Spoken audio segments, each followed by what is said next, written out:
Bonjour à tous, bienvenue à notre méditation quotidienne. Depuis quelques jours, depuis 2 jours, nous sommes dans l'évangile selon Jean, le 4e évangile. Jean est le disciple que Jésus aimait et il s'appelle lui-même comme ça. C'est une manière de parler de lui-même d'une manière discrète. Évidemment, Jésus aimait tous ses disciples, mais Jean est aussi appelé parfois le disciple de l'amour dans ses lettres, dans son évangile. Il parle beaucoup de l'amour de Jésus. Et ici, au verset 1 jusqu'à 6 du chapitre 14, la première section que nous allons voir ensemble, eh bien, Jean va nous parler encore de l'amour de Jésus qui est touché par le sentiment de ses disciples qui ont peur, qui sont inquiets, parce que Jésus leur annonce qu'il va bientôt les quitter. Jésus qui va retourner vers son Père, bientôt il sera crucifié, il va ressusciter, il va monter, s'asseoir à la droite de Dieu, il va envoyer son Saint-Esprit. Les disciples ne comprennent pas toute cette séquence. Les disciples ont du mal à s'imaginer vivre en disciples sans la présence de Jésus. Et Jésus, donc, à partir du chapitre 14 jusqu'au chapitre 16, début du chapitre 17, va tenir ce qu'on appelle le discours de la chambre haute. Il a déjà commencé à leur laver les pieds au chapitre 13. C'était dans la chambre haute. Jésus a pris ses disciples à part et il leur parle et les prépare donc à son départ. Nous avons jusqu'à présent lu les 2 premiers versets du chapitre 14. Je vais lire les 6 versets de notre section et on reviendra aujourd'hui sur le verset 3. Donc prenez votre Nouveau Testament, s'il vous plaît, et ouvrez-le au 4e évangile et nous allons lire au chapitre 14. Jésus dit « Que votre cœur ne se trouble pas, ayez foi en Dieu, ayez aussi foi en moi. Dans la maison de mon Père, il y a beaucoup de demeures. Si ce n'était pas vrai, je vous l'aurais dit. En effet, je vais vous préparer une place. Et lorsque je vous aurai préparé une place, je reviendrai et je vous prendrai avec moi afin que vous soyez, vous aussi, là où je suis. Mais vous en connaissez le chemin. » Thomas lui dit, « Seigneur, nous ne savons même pas où tu vas.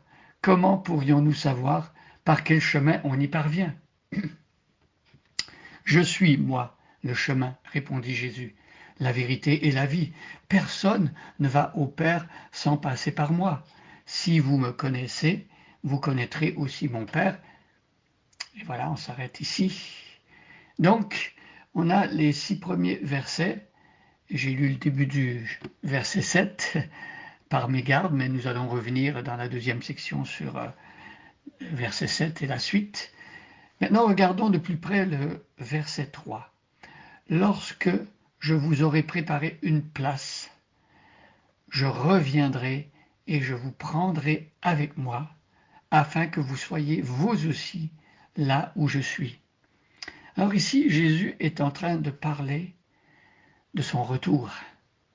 De son retour, Jésus est venu une première fois, et quand il est venu pour annoncer la bonne nouvelle, préparer ses disciples et les instruire au sujet de l'évangile.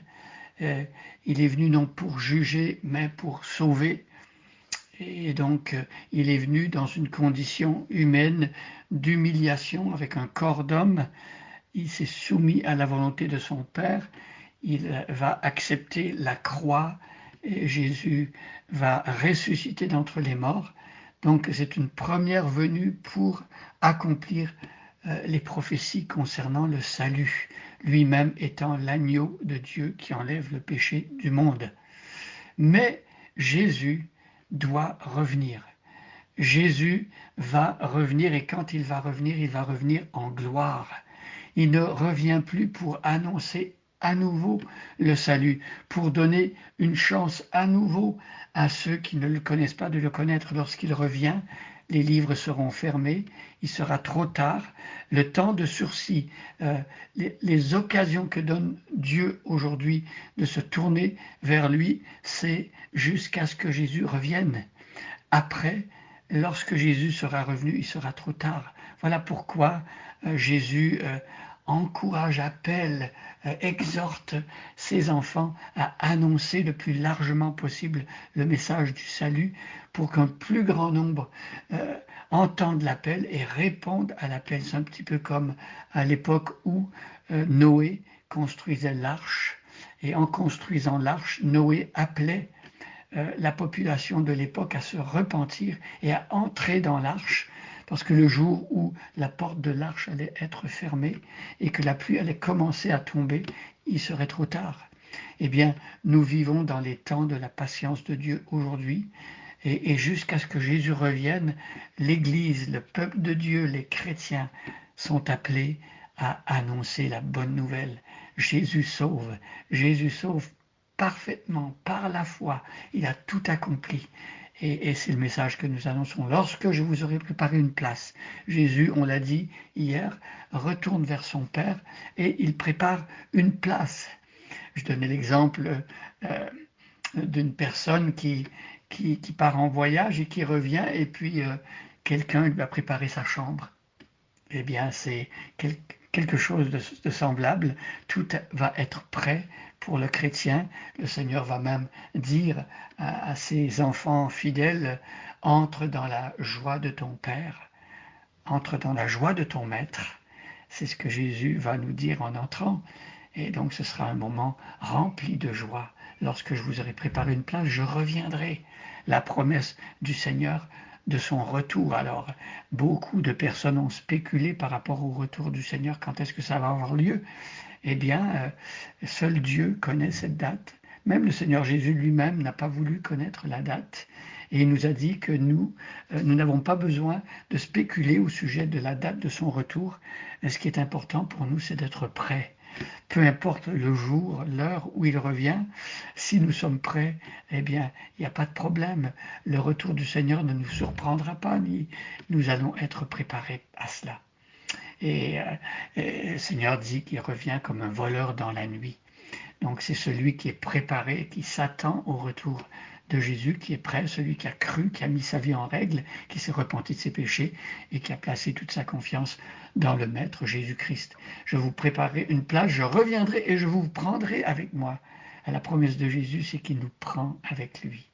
Et n'est-ce pas l'endroit le plus magnifique et le plus glorieux pour un croyant d'être enfin réuni à son Maître. Et voilà qui est de nature à consoler les disciples qui ont peur d'être séparés de leur Maître, on les comprend. Jésus dit, je vous prendrai avec moi. La séparation est temporaire et provisoire. Bientôt, le Seigneur revient et reprend ses enfants avec lui. C'est un moment d'épreuve, c'est un moment d'absence physique du Seigneur Jésus-Christ. Mais on va le voir dans la suite du message de la chambre haute. Jésus va pas laisser ses disciples orphelins, il va leur envoyer le Saint-Esprit, qui est de la même nature que lui, pour être présent en nous, pour nous rappeler tout ce que Jésus est et tout ce qu'il a dit et tout ce qu'il a fait, afin que vous soyez vous aussi là où je suis. Jésus veut que ses enfants soient avec lui. Et nous désirons ardemment être bientôt avec lui. Alors, à l'instar de Jean dans son Apocalypse, qui prie à la fin du livre, « Viens Seigneur Jésus », nous prions également, « Viens Seigneur Jésus ». Mais en attendant son retour, nous ne gardons pas les bras croisés, nous ne nous tournons pas les pouces. Nous avons compris la mission que Jésus nous confie et nous voulons aller annoncer cette bonne nouvelle au plus grand nombre pour que plusieurs entrent dans le royaume de Dieu et soient prêts le jour du retour de Jésus. Bonne journée à chacun et à chacune et soyez bénis.